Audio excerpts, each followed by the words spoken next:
Hola chicos, ¿qué tal? Bienvenidos al video número 17 de la unidad de instalaciones eléctricas. En este video vamos a hablar acerca de los motores eléctricos, vamos a explicar cuál es su funcionamiento ah, y vamos a hablar al final acerca de las placas de datos de los motores eléctricos, que digamos que a mi parecer es una de las partes más importantes en cuanto a lo que debemos saber como ingenieros de los motores eléctricos.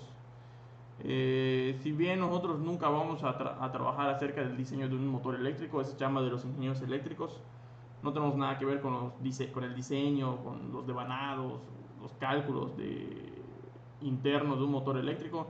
Lo que sí tenemos que aprender es a seleccionar motores eléctricos y a leer la información que se encuentra en su placa de datos. Bueno, motores eléctricos.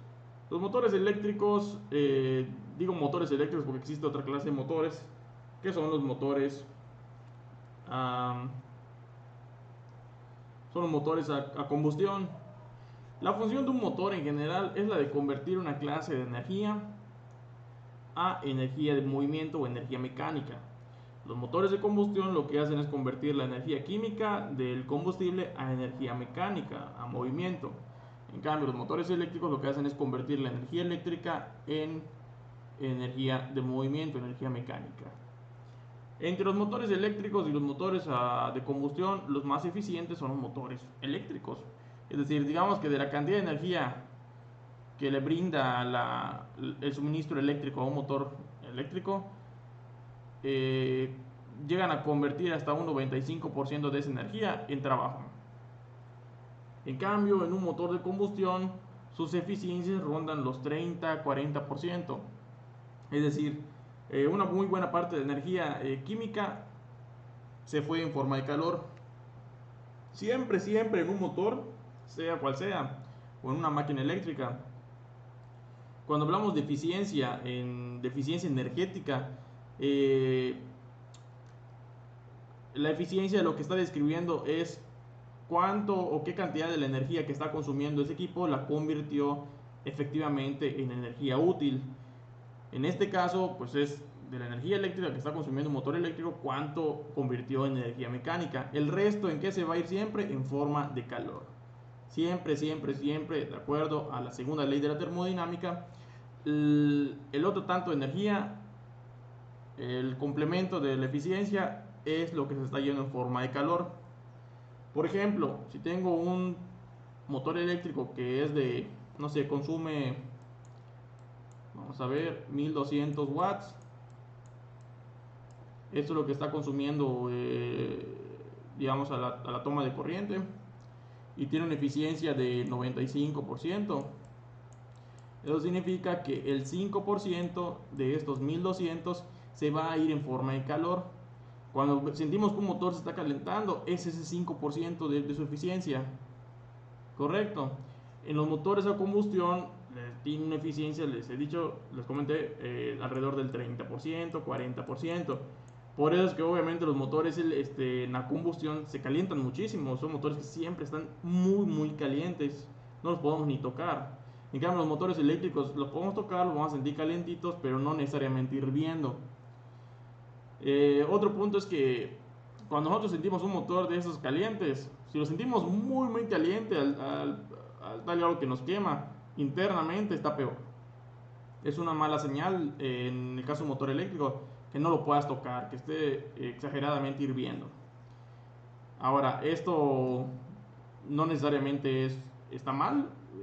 Puede ser una mala señal, sí, pero no necesariamente está mal. Puede ser que el motor pueda operar en condiciones extremas. Eso ya dependerá del tipo de motor eléctrico. Como parte del curso les voy a mostrar cómo realizar unas mediciones para determinar si un motor eléctrico está trabajando correctamente, si se va a correr el riesgo de quemarse o no. Bien, antes de continuar, yo les preparé unas diapositivas, pero antes de continuar voy a hablarles acerca de cómo funciona un motor eléctrico. ¿Qué es lo que hace el motor eléctrico para poder convertir la energía eléctrica en trabajo? Entonces vámonos en este momento a mi camarita. Bien, ya estamos acá. Y les voy a hacer una breve explicación acerca de el principio fundamental el principio de funcionamiento de un motor eléctrico. Cualquiera, corriente alterna o corriente continua, tienen el mismo principio de funcionamiento general. Ya en cosas muy particulares, pues es muy diferente, ¿no? Un motor de corriente alterna, un motor de corriente continua es muy distinto eh, en sus partes, sus aditamentos, en sus materiales de construcción, son distintos, correcto, pero su principio de funcionamiento general de cómo hace para convertir la corriente eléctrica en movimiento es más o menos lo mismo. Bien, primero vamos a, el principio de funcionamiento de todo motor funciona con electromagnetismo. Vamos a recordar que un imán es un elemento un metal que tiene una polaridad norte y sur. Cuando decimos que algo tiene una polaridad, cuando atrae elementos que son distintos a su naturaleza. Por ejemplo, un imán que tiene una polaridad norte y sur suele atraer la parte norte a la parte sur. Si yo tengo un imán, por ejemplo, de este lado, para que este imán se pueda pegar a este otro imán, necesariamente va a tener que adherirse a la parte sur de este imán, ¿correcto? Entonces, la única manera de que estos imanes se atraigan es que los campos magnéticos sean de naturaleza distinta. Los campos magnéticos en un imán son unas líneas imaginarias. Digo, son imaginarias para nosotros, ¿no? Pero sí existen esas líneas que unen los polos norte con el polo sur. Correcto. Y cuando pegamos estas líneas, acercamos un imán, pues se generan campos entre estos dos imanes. Se comienzan a generar campos en este sentido.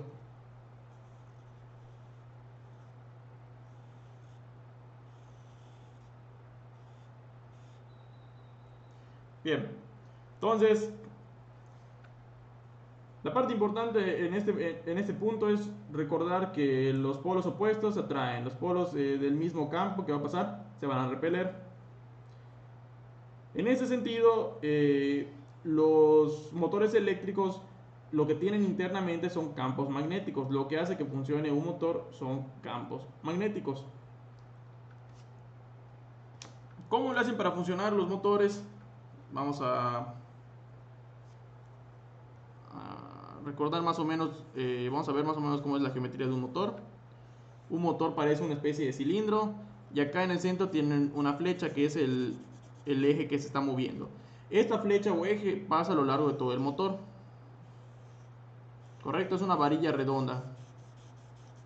Esta varilla redonda descansa o suele descansar sobre dos valeros, que son los rodamientos que hacen que esta varilla gire libremente. Si tú agarras un motor eléctrico, esta varillita debe poder girar libremente. Si no gira libremente es porque puede ser que tenga algún mecanismo interno o porque está atascada la varilla, o sea, realmente tiene un problema mecánico acá adentro, ¿correcto? Pero un motor eléctrico en buen estado, esta varilla debe girar libremente. Si está desconectado el motor, la debo de poder girar sin ningún problema. Con la fuerza de una persona se debe poder mover sin ningún problema. Bien, ahora, esta varilla vamos a tratar de ver el motor como si lo tuviéramos en el frente. Como si lo estuviéramos viendo de frente. Imaginen que estamos viendo el motor y acá está el eje. Correcto. El principio de funcionamiento de un motor en general es semejante a los campos magnéticos. ¿Qué es lo que tiene de este lado? Imagínense que tiene un imán, el motor eléctrico, que tiene unos campos magnéticos, norte y sur. A esta parte del motor eléctrico, ahorita vamos a volver a hablar de las partes del motor eléctrico. A esta parte del eje se le suele llamar rotor.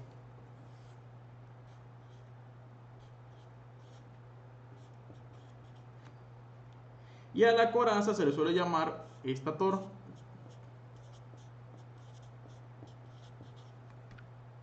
rotor al eje y todo lo que esté montado en el eje. Acá hay cobre o puede haber metal en el eje, se le suele llamar rotor. Todo lo que gira se le suele llamar rotor. Y a la parte de la carcasa se le suele llamar estator. Bueno, ¿qué es lo que tiene un motor eléctrico para poder funcionar correctamente? Pues en su estator existen otros campos magnéticos. Solo que esos campos magnéticos se generan de forma artificial a través de embobinados. No sé si alguna vez en la primaria llegaron a hacer algún experimento donde ustedes tenían una batería, tenían un clavo. Ese experimento ahora sí que de kinder. Esta batería tiene un polo positivo, un polo negativo, y lo que hacía era enrollar el clavo con un alambre. Entonces sacaban, conectaban un alambre, enrollaban este clavo y lo conectaban al polo positivo y negativo de esta batería. Bueno, ¿qué es lo que sucede con con el clavo? El clavo se imantaba, correcto. Se formaba un imán y este clavo se volvió un imán que tenía también una polaridad. Esa polaridad va a depender del flujo de los electrones. Entonces, una polaridad norte y una polaridad sur. En el caso de las baterías, pues la corriente circula en un solo sentido, ¿correcto? Entonces, lo que genera una batería es un campo magnético constante, donde este es norte y este es sur. Bueno, ahora, en el caso de la corriente alterna, este campo magnético es alternante, es decir, va cambiando, norte-sur, norte-sur, norte-sur, ¿correcto? Entonces se van invirtiendo los campos magnéticos. Existe toda una teoría acerca de imanes y electroimanes, de tal forma que de hecho lo que tienen internamente los motores, que son unos rollos de alambre de cobre, se les suelen llamar devanados. Esos devanados, ¿qué es lo que tienen internamente? Bueno, lo que sucede es que acá en el estator tiene una especie de núcleo de acero en la parte de arriba. Realmente lo tiene en todo el estator.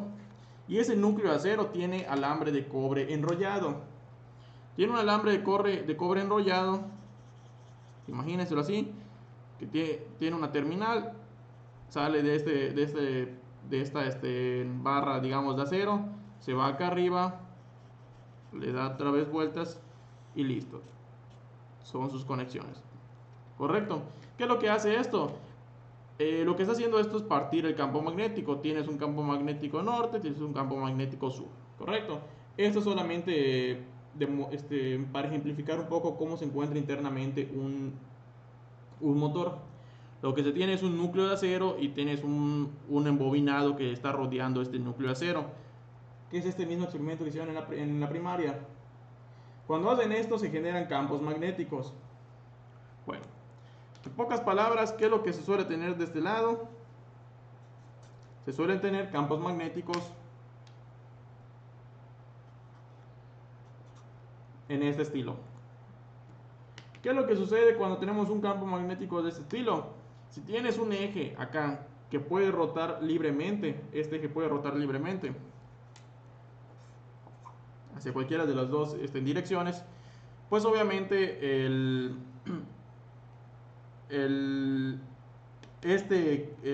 rotor se va a tratar de acomodar de tal manera que esté pegado siempre al sur y digamos que la parte cuya polaridad sea sur del rotor se pegue a la parte norte del estator.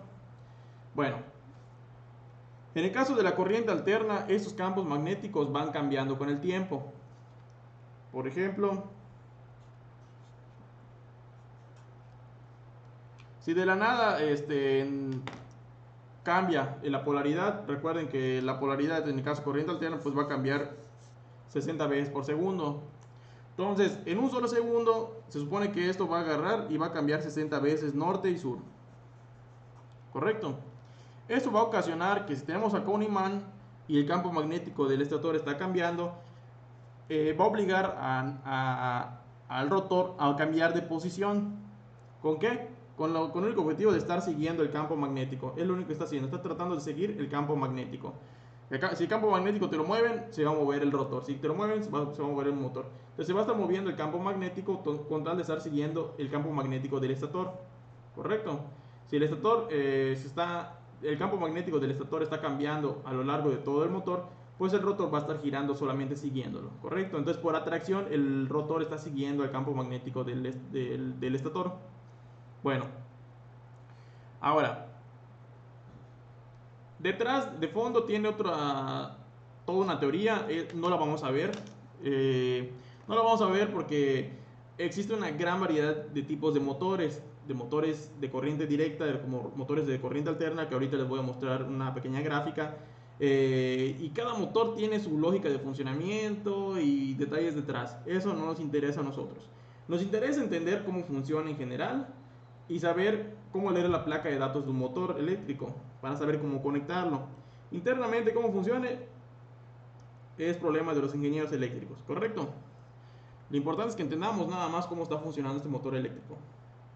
Bueno, entonces,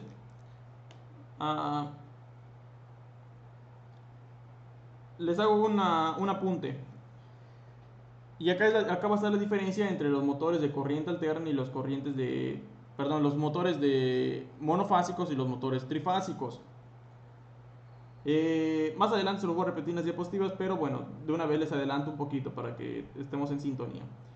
En el caso de los motores monofásicos, supongamos que tenemos esta situación. Está el eje detenido, está el eje sin moverse. Y está exactamente colineal con un campo magnético. Con el campo magnético, digamos que acá es norte y sur. Y en esta situación está al inicio sur y norte. ¿Qué significa esto? Que van a querer repelerse. Pero si los campos magnéticos están perfectamente colineales, ¿hacia dónde va a girar el eje? Con tal de repelerse, ¿va a girar a la derecha o va a girar a la izquierda? No lo sabemos. Realmente no va a girar hacia ningún lado. ¿Por qué? Porque el eje siente atracción hacia los dos lados, ¿correcto? Entonces, al sentir atracción hacia los dos lados, no sabe hacia dónde girar el eje. Entonces, el eje, digamos que está zumbando. Un motor que no sabe hacia dónde girar, empieza a zumbar. Digamos que lo conectas y empiezas a oír el sonido de los 60 Hz. Está zumbando el motor y ves que no se está moviendo. Entonces, ¿por qué no se está moviendo el motor? Porque no sabe hacia dónde girar. Para que el motor empiece a girar, lo que hay que hacer es darle un movimiento de inercia. Eso, movimiento de inercia, significa empujarlo un poquito. Si tú lo empujas un poquito hacia la derecha, el motor ya va a sentir más atracción de este lado y va a empezar a girar. ¿Correcto?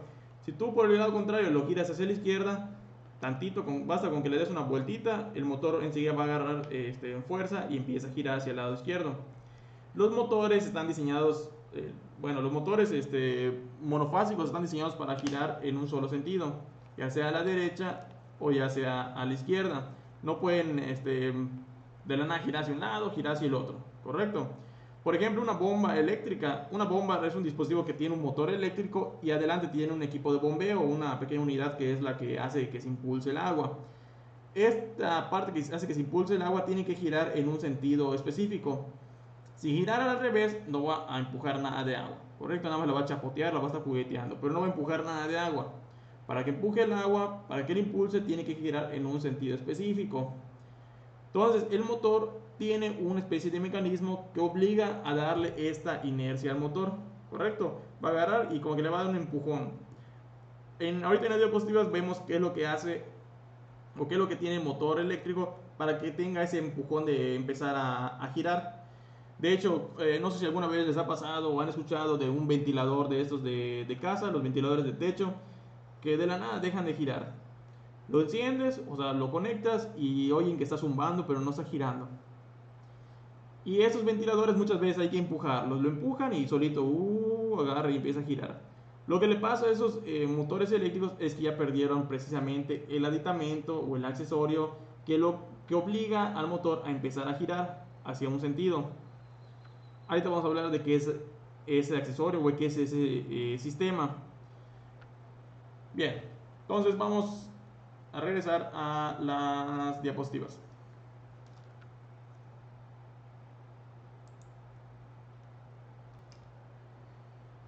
Bueno, entonces vamos a hablar ahora de la clasificación de los motores.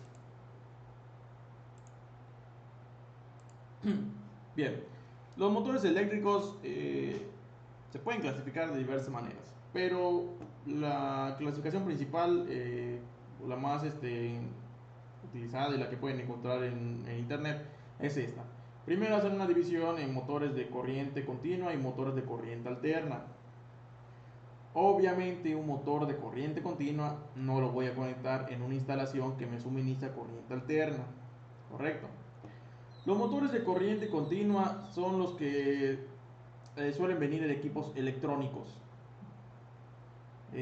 Por ejemplo, los carritos a control remoto suelen tener motores de corriente continua que funcionan con baterías. ¿Qué otra cosa? Los motores que se utilizan en aplicaciones de automatización industrial, los que hacen que se muevan de repente las bandas o sea, algunos accesorios en automatismos son de corriente continua. ¿Por qué se utilizan? De hecho, son ampliamente utilizados en aspectos de automatización porque los motores de corriente continua se pueden controlar muy bien. Un motor de corriente continua se puede controlar la posición en la que se encuentran. Pueden hacer que un motor de corriente continua gire nada más 1 grado, 5 grados, 6 grados. De tal manera que pueden servir para aplicaciones donde se requieren mucha precisión. En los CNC se suelen utilizar motores de corriente continua. Las impresoras 3D tienen motores de corriente continua. De hecho, bueno, acá dice, muestran 4 tipos de motores de corriente continua, pero bueno, realmente motores de corriente continua es un mundo, ¿correcto? No nos interesa mucho. Simplemente sepan que es un mundo en motores de corriente continua. Hay libros enteros que hablan acerca de todos los tipos de motores de corriente continua. A nosotros realmente no nos importan mucho este tipo de motores. Tenemos que saber que existen, que funcionan con corriente continua y se acabó. A nosotros como ingenieros industriales nos interesan mucho más los motores de corriente alterna, que son los que vamos a encontrar en industria. Son los motores de fuerza, motores de potencia, son los que se utilizan para mover cargas realmente grandes. También los motores de corriente continua se pueden utilizar para mover cargas grandes, pero son muchísimo más costosos. Entonces, la razón por la que son ampliamente utilizados estos motores de corriente alterna es porque son muchísimo más económicos en comparación con su homólogo en corriente continua. Bueno, los motores de corriente alterna los vamos a encontrar de dos tipos, monofásicos y trifásicos. ¿Qué significa esto? Que el monofásico pues requiere 2 hilos, ya sea fase y neutro o fase y fase, ¿correcto? Sea cual sea la tensión de esta fase puede ser tensión 110, puede ser tensión 220, puede ser tensión hasta ahí 110 y 220. Y la otra línea puede ser tensión 0, para el caso de neutro puede ser tensión igual 110 o 220. Pudiendo haber motores que funcionan con 110 en total, 220 y 440 volts, ¿correcto? Entre 2 hilos. Y hay motores de corriente trifásica que funcionan necesariamente con 3 hilos, hilo 1, hilo 2, hilo 3. Y en este caso todas son fases. Solamente que le vamos a poner un subíndice, fase 1, fase 2, fase 3. Acá no importa si lo ponen como L's, L1, L2, L3, F1, F2, F3, es lo mismo. Y la tensión con la que van a trabajar se mide entre fase y fase, entre la fase 1 y la fase 2, o fase 2 y fase 3, o fase 3 y fase 1. Entre cualquiera de los dos hilos pueden medir la tensión. La tensión con la que suelen trabajar estos motores, cuando menos, es de 220. Entre fase y fase. Los hay también de 380. Los hay también de 440. Los hay también de 600 y creo que también de 720 volts. Correcto. Entonces, la tensión de cuándo utilizar una tensión más grande, pues cuando se requieren aplicaciones con mucho más power. Ahora sí que van a mover cargas mucho más pesadas. Se suelen utilizar tensiones mucho más elevadas. Hay motores que pueden trabajar con dos tensiones distintas, que pueden trabajar con 440 y 220, dependiendo de cómo se conecte internamente el motor. Al final vamos a hablar de esto de la conexión interna de un motor. ¿Cuándo vamos a utilizar y cuándo vamos a utilizar una o la otra? Pues dependiendo. Si la verdad tienes disponible la tensión mayor, tienes que usar la tensión mayor porque es mejor. Va a tener mucho más fuerza ese motor y además va a consumir menos energía. Punto. Esa es la razón general. Consume menos energía, tiene más fuerza. Bien. Los motores de corriente alterna, ya sean monofásicos o trifásicos, se dividen en dos categorías generales: motores de inducción o asíncronos.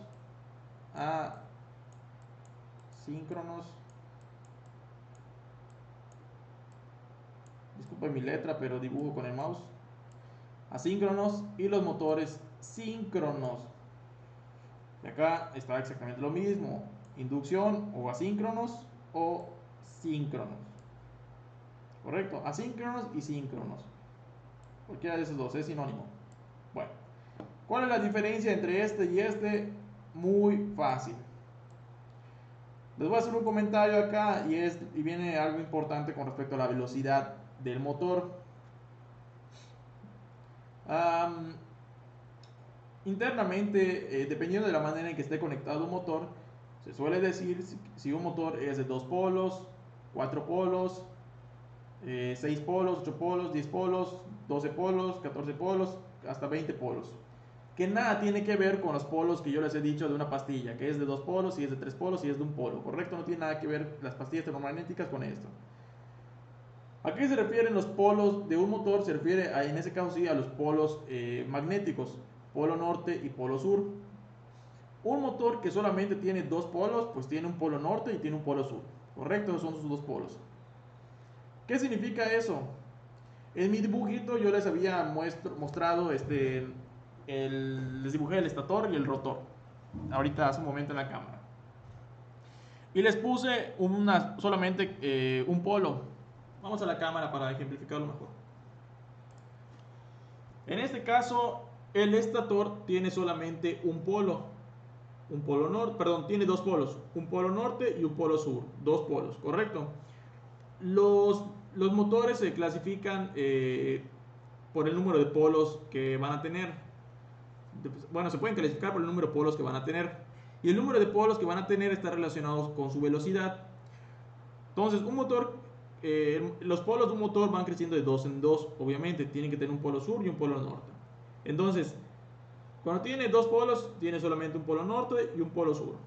Cuando tiene 4 polos, pues crecen los polos de esta manera. Esto es representativo. Internamente en un motor es muy diferente. Pero bueno, tiene otro polo de este lado y otro de este lado. ¿Qué es lo que hace esto de tener más polos? Bueno, cuando tenemos solamente dos polos, el polo norte y el polo sur, tenemos una frecuencia de 60 Hz, significa que el polo norte y el polo sur va a cambiar 60 veces por segundo. Si este polo está cambiando 60 veces por segundo, ¿cuántas vueltas tuvo que haber dado este rotor para poder seguir el cambio de los polos? Va a estar tratando de girar con tal de seguir el cambio de los polos, ¿correcto? Si este motor cambia 60 veces cada segundo, ¿cuántas vueltas va a dar este rotor en un minuto? 60 por 60, 3600, ¿correcto? Entonces, un motor de dos polos gira a una velocidad de 3600 RPM, revoluciones por minuto, ¿correcto? En 60 En un segundo gira 60 veces. En un minuto, entonces, ¿cuántas veces va a girar? 3600 veces. Bueno, cuando un motor tiene más de un polo, los polos ya no van a cambiar por completo. Ya no va a ser un cambio desde acá, solamente entre estos dos polos, sino que el cambio de los polos va a ser de forma escalonada. Si tienes un polo, en lugar de que vaya a dar en el lugar de que un polo del estator dé media vuelta, lo que va a tender a hacer es dar primero este cuarto de vuelta, correcto, y después va a dar este cuarto de vuelta, después este cuarto de vuelta, y ya va a dar una vuelta completa. Bien, cuando tenemos 4 polos, la velocidad del motor se va a dividir exactamente a la mitad. Si tenemos 4 polos, el motor ya no va a girar a 3600 revoluciones por minuto, va a girar a 1800 RPM.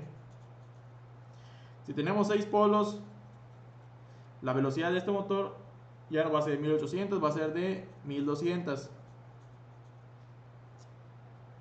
Si tenemos 8 polos, la velocidad del motor va a ser de 900. Y así subsecuentemente. Los motores más comunes son estos 3: los de 2, los de 4 y los de 6 polos. Y en este orden es el más común. El más común de todos es el de 2 polos. El siguiente común es el de 4 polos y de último el de 6 polos. Normalmente en el argot, en el lenguaje de los electricistas, de los instaladores, de los ingenieros, le suelen decir es un motor de alta velocidad o de baja velocidad. Cuando se refieren a alta velocidad se refiere a que va a girar a 3600 revoluciones por minuto nominales. Cuando es de baja se refieren a que está girando a 1800 o 1200. Ahí sí hay que especificarlo, ¿correcto? Pero usualmente baja 1800, alta 3600, ¿correcto? Para mí no es un lenguaje adecuado porque no existe ninguna regla en ese sentido. Ahí lo más importante es de cuántos polos es el motor, de 4, de 6, de 2, de 8, ese es el parámetro importante. Si van a comprar un motor eléctrico, un parámetro es elegir el número de polos. Ah, es un motor trifásico, 220, de 2 polos. Ok, ahí ya tienes las características del motor.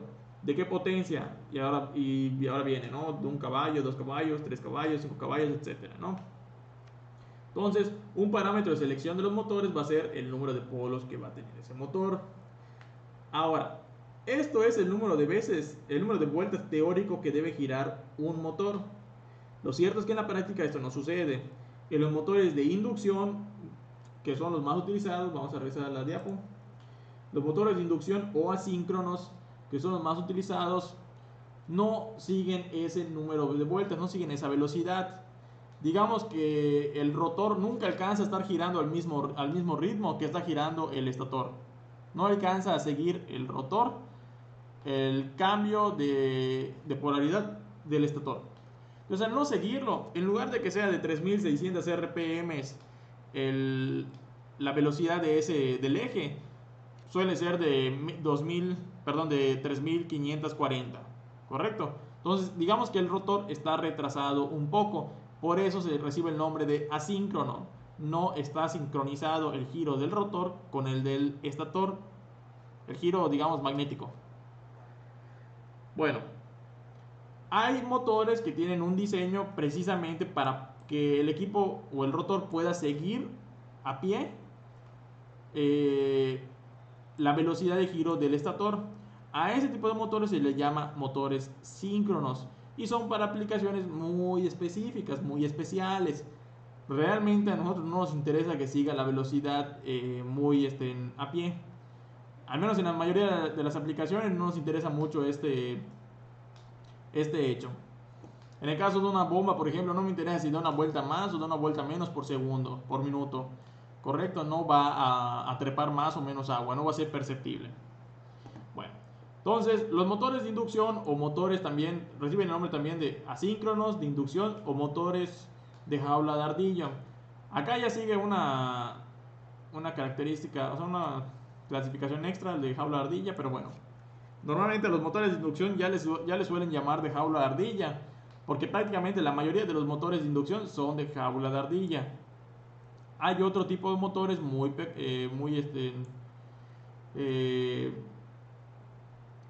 digamos que se producen en mucha menor cantidad que de los motores de inducción, que son los motores de rotor devanado. ¿Qué significa esto? Así como en el estator hay un devanado con un metal, en el rotor, para generar los campos magnéticos, el rotor pues puede tener un devanado, es decir, un rollito de alambre dándole vueltas al eje, al estator. Bueno, los motores de jaula ardilla solamente tienen un devanado en el estator. En el centro del eje nada más tienen como que un núcleo metálico. Si tengo tiempo les desarmo un motor y les muestro en otro video cómo está hecho por dentro. Creo que tengo un motor por acá cerca y se los puedo mostrar. Desafortunadamente no tengo para mostrarles un motor trifásico porque el motor que yo tenía trifásico se quedó en FIC con esto de la pandemia. Estaba dando clases con el motor trifásico cuando se me quedó ya el motor. Y no pude ir a buscarlo. Bueno, me hubiera gustado mostrarles cómo es un motor trifásico, pero se los voy a medio explicar. Físicamente es lo mismo. La cosa es la conexión del motor trifásico. Voy a tratar de explicárselo lo mejor posible a través del video. Bien, bueno, acá hay otras clasificaciones un poquito más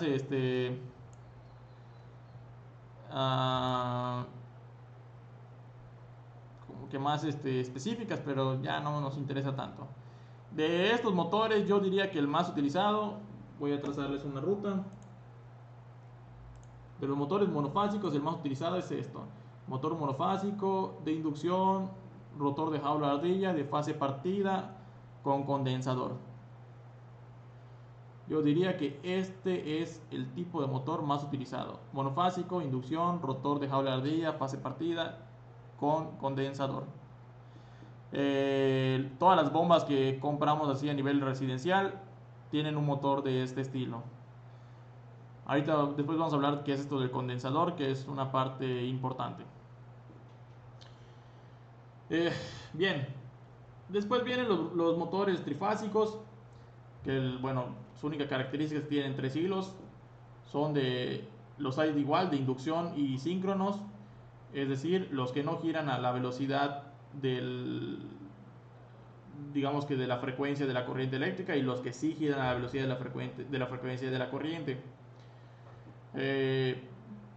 Y hay lo mismo de rotor devanado, y este que es igual se le suele llamar de jaula de ardilla.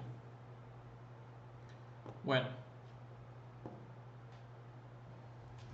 vamos a hablar de las partes del motor eléctrico.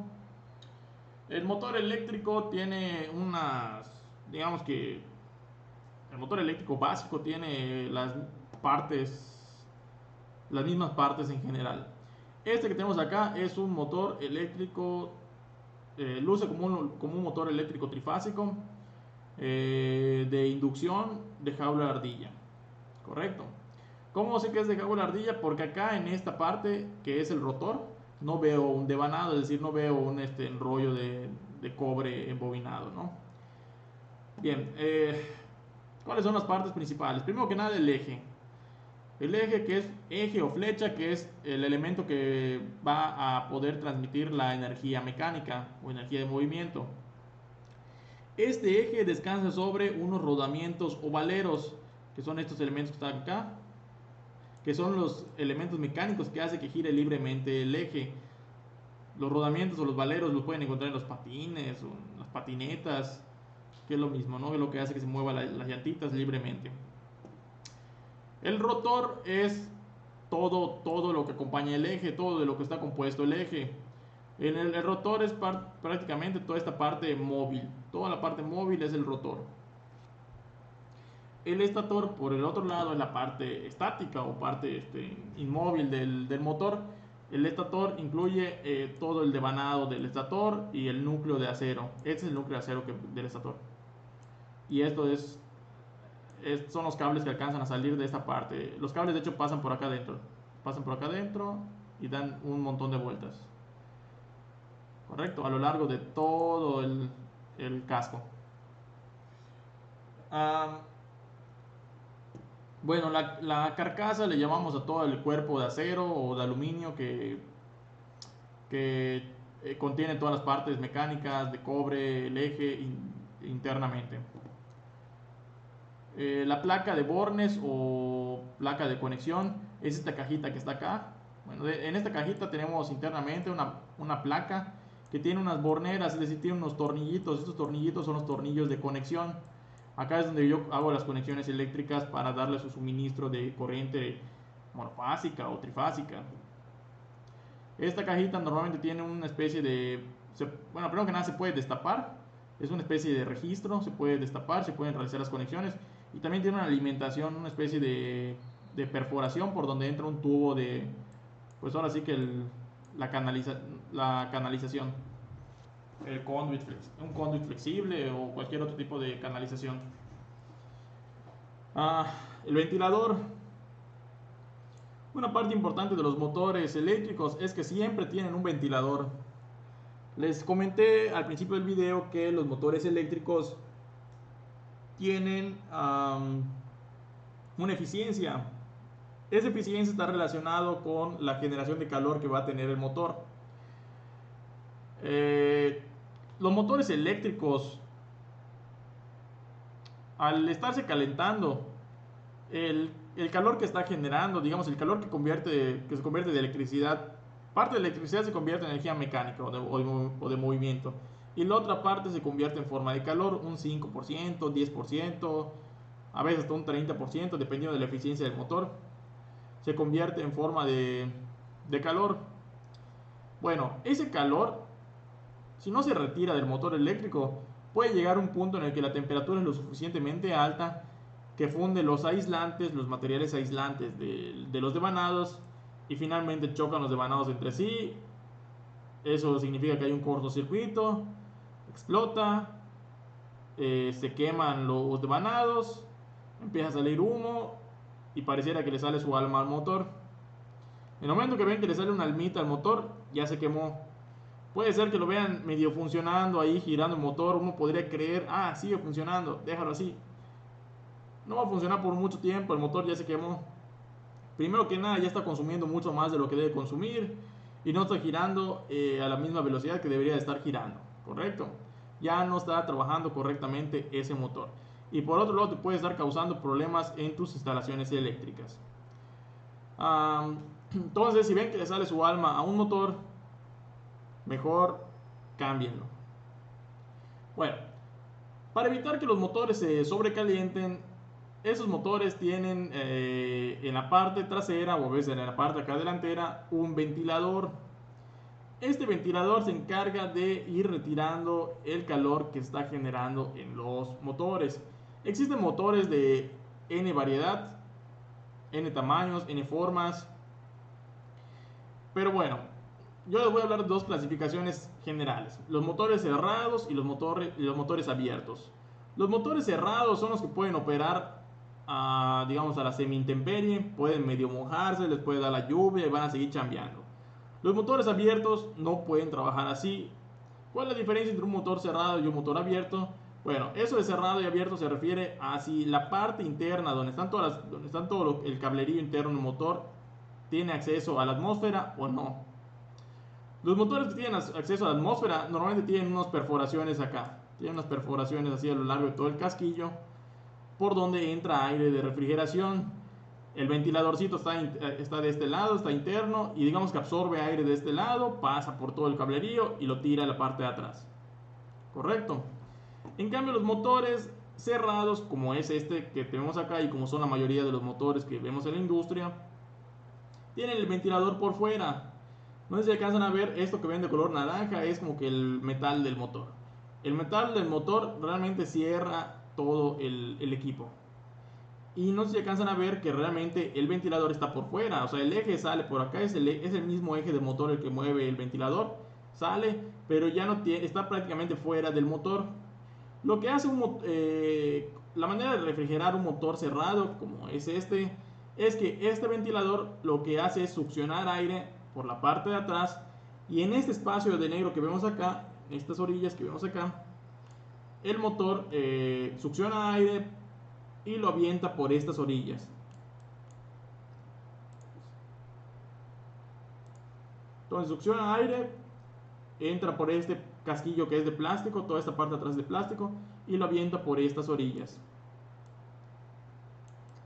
Bueno, esta clase, como que pedacitos de metal saltados se conocen como aletas de enfriamiento.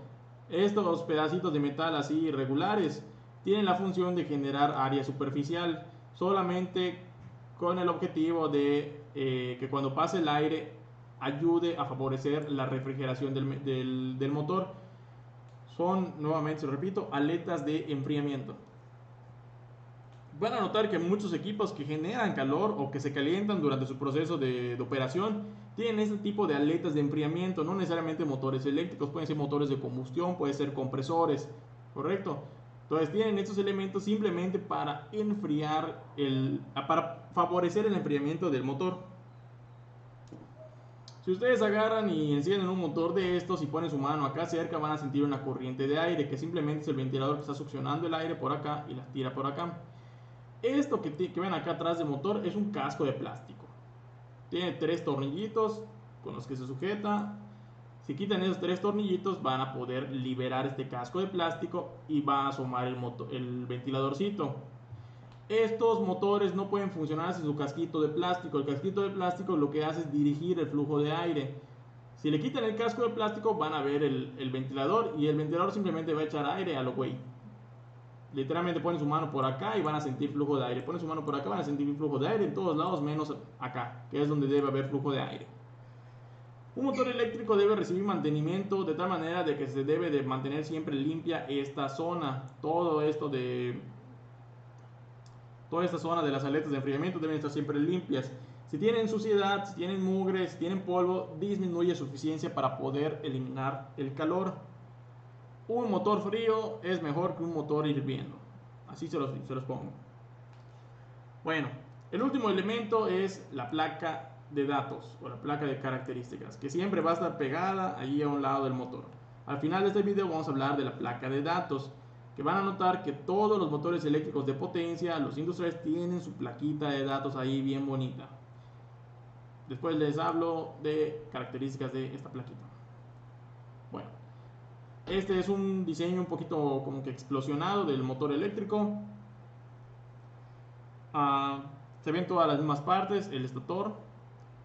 En algunos de estas imágenes le llaman estator a la carcasa, junto con todo lo que, digamos, a todo lo que no se gira o no se mueve le llaman estator.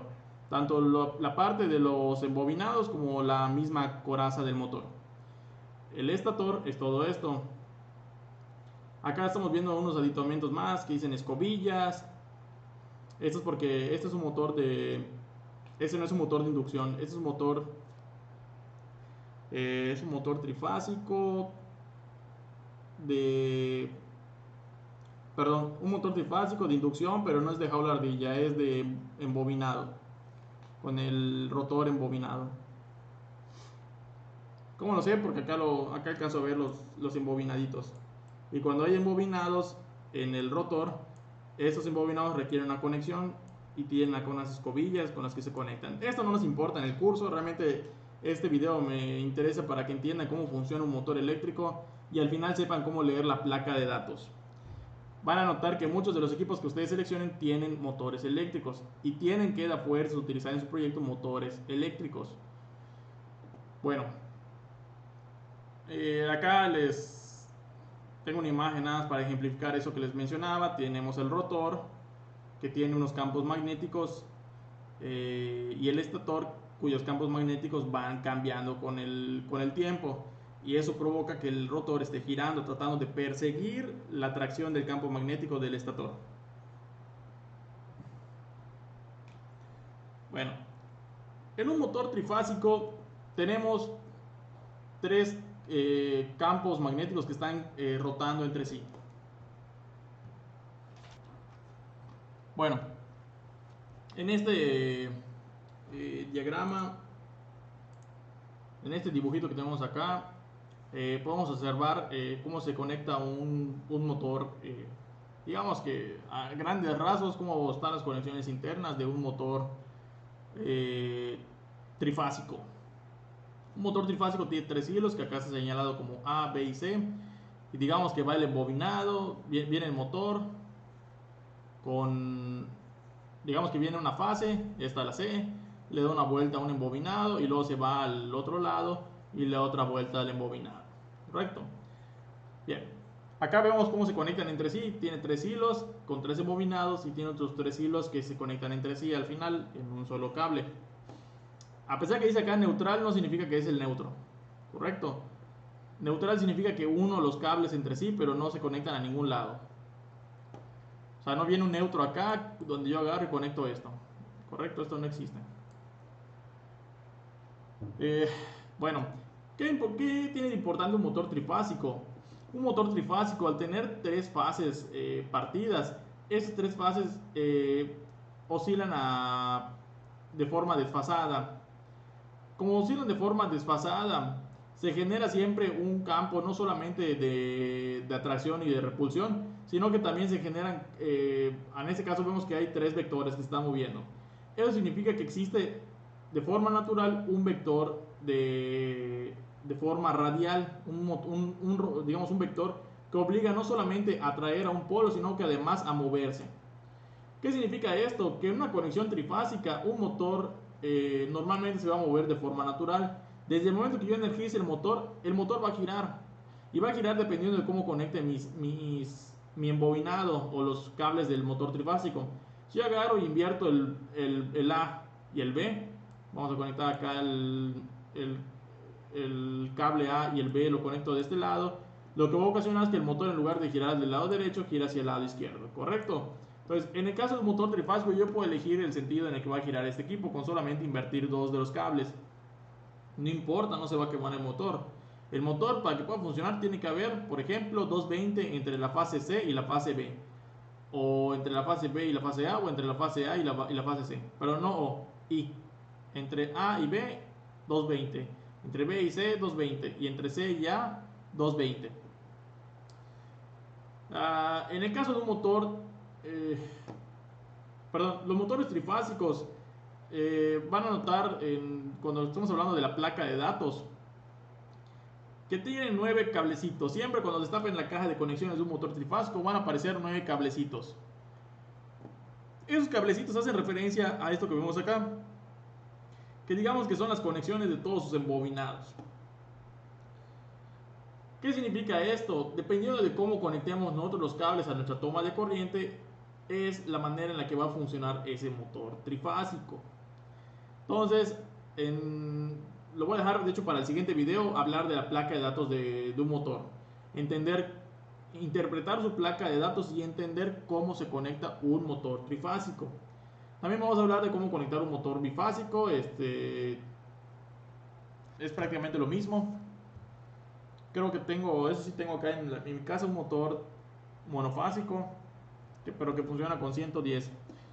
Ya no tenía un motor monofásico que funciona con 220, pero está lejos. Bueno, los motores monofásicos tienen un problema, que no tienen esa como que ese desfase que hace que las fases, que hace que el eje pueda moverse por sí solo. Digamos que es un motor simétrico. Tenemos un rotor y el campo magnético del estator está girando y digamos que como que no le indica al rotor hacia dónde empezar a girar. En cambio, el motor trifásico tiene 3 fases separadas que generan digamos, un componente resultante de forma radial. En el caso de los motores monofásicos, este componente radial no existe. Al no existir, hay que darle un empujón. Ese empujón, ¿qué es? Bueno, en el caso de los motores monofásicos, estos equipos tienen una especie de embobinado de arranque, que básicamente lo que hacen es que tenemos el motor,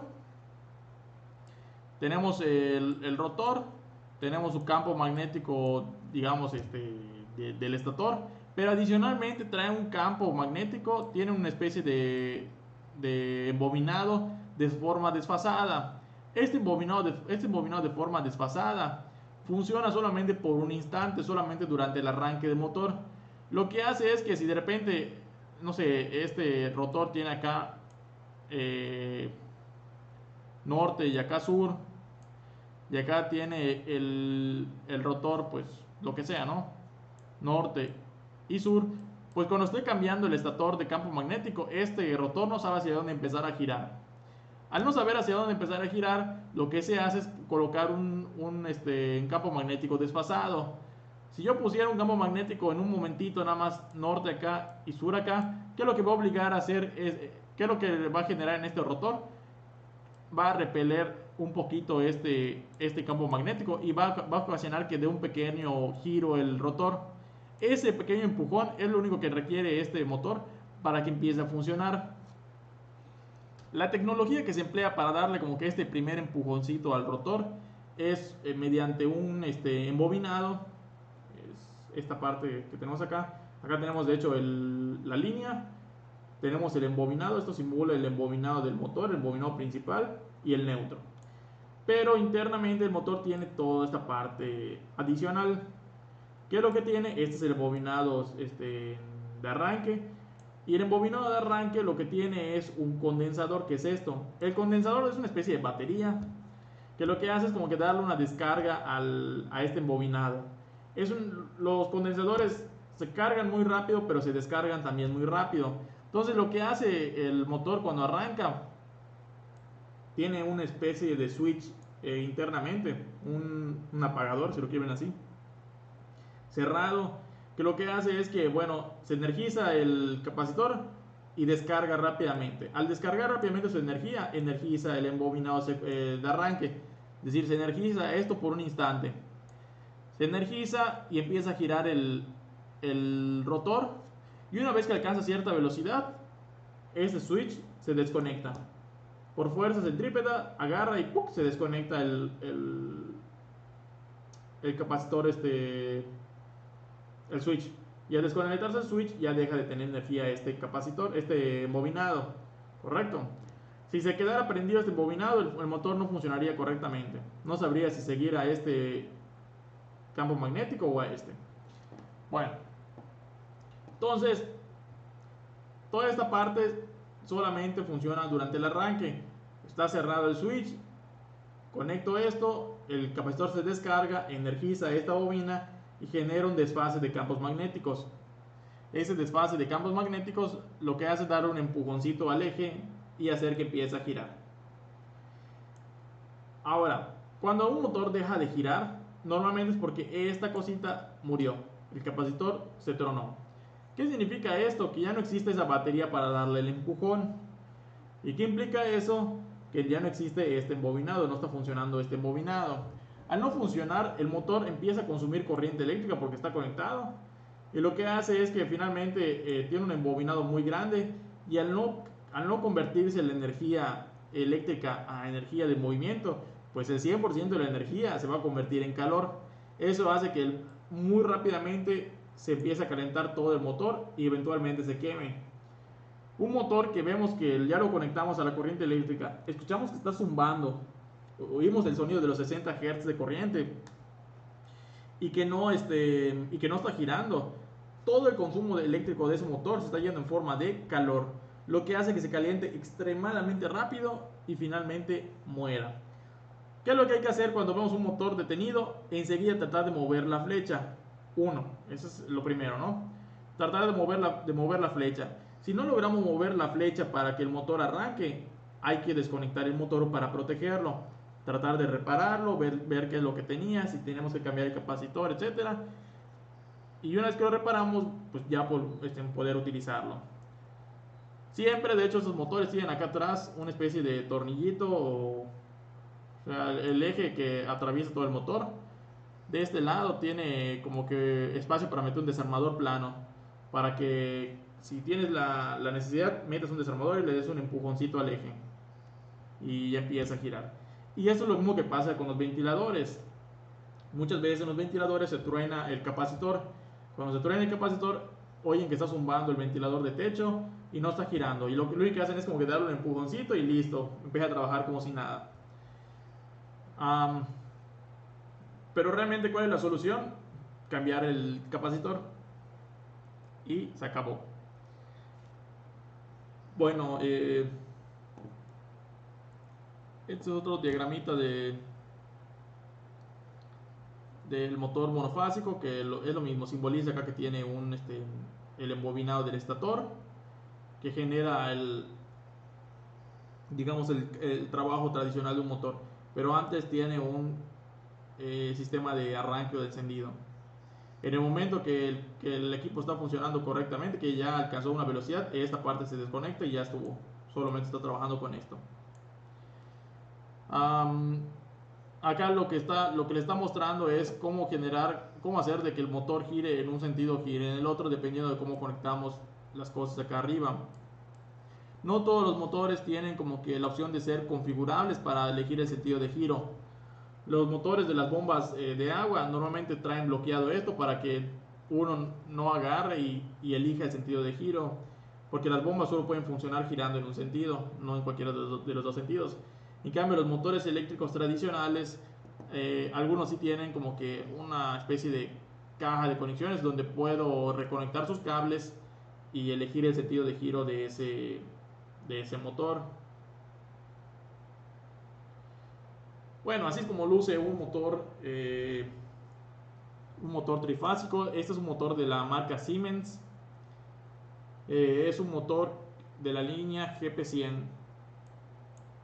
GP100.